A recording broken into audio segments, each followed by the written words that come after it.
like to know. Hey, Frank, that first 6 minutes of the fourth quarter, when you kind of flipped the lead around, what were the things you were seeing on both ends of the court? Well, we're getting stops. We're taking care of the ball. I think those are the two biggest things. Their pressure disrupted us some a little bit in the first half. We talked about it the last 2 days. Talked about how in previous games like this, sometimes it's a little disruptive in the first quarter, but we figured it out and we settled into getting used to their pressure. And I thought we did that as the game went along, and that was indicative of that stretch right there. I think in the fourth, it was huge for us, 15 points. Made some defensive plays. Trez made some plays. Taylor, Diaz, Braun, everybody contributed in that fourth quarter. But we held them to 21 points, and we took care of the basketball in the fourth. Frank, that action that you were seeing with LeBron and Harold screen roll, and then it seemed like who's on the weak side, what was that something that was scripted, or just LeBron noticing something and kind of going back to the well as it was working? Yeah, it's just pick and roll action. Braun and Trez are in that action often, and he's got targets spotted up on the weak side, on the strong side corner, weak side if they overhelp. He reads the help, and obviously Trez is a dynamic finisher, Braun's a dynamic attacker and playmaker, and he made some great reads during that stretch. All right, let's go to Kyle Goon. Hey, Frank, it looked like you were trying to maybe limit LeBron's minutes a little bit using the rotations, and then he kind of checks back in the fourth quarter, and you guys immediately go on that run. Does that feel, comforting, validating? Sort of, are you sort of expecting that LeBron to have that kind of pep just right after the All-Star break?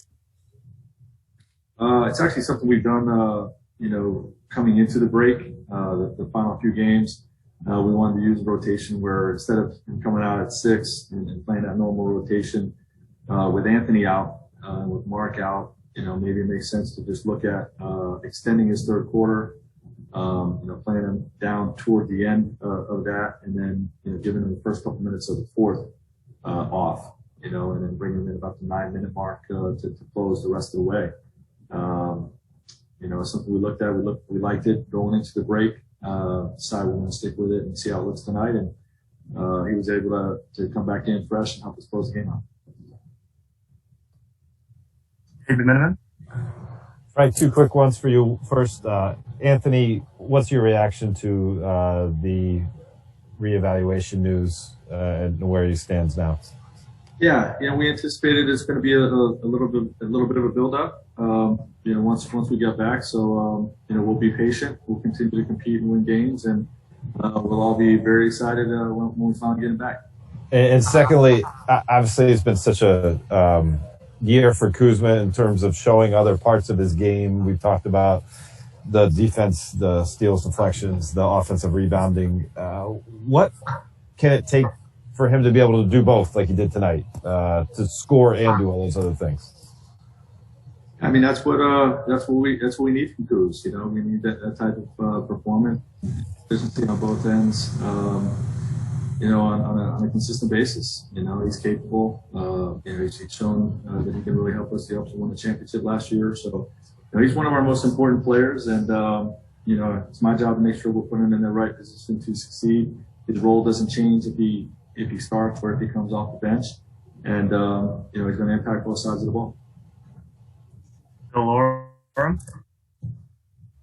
Hey, Frank, what's your understanding of the AD update, and what does the next phase of his return to play plan look like? Is he doing things on court going forward to test it out, or what's the deal? Yeah, I really have to dive into the details of that.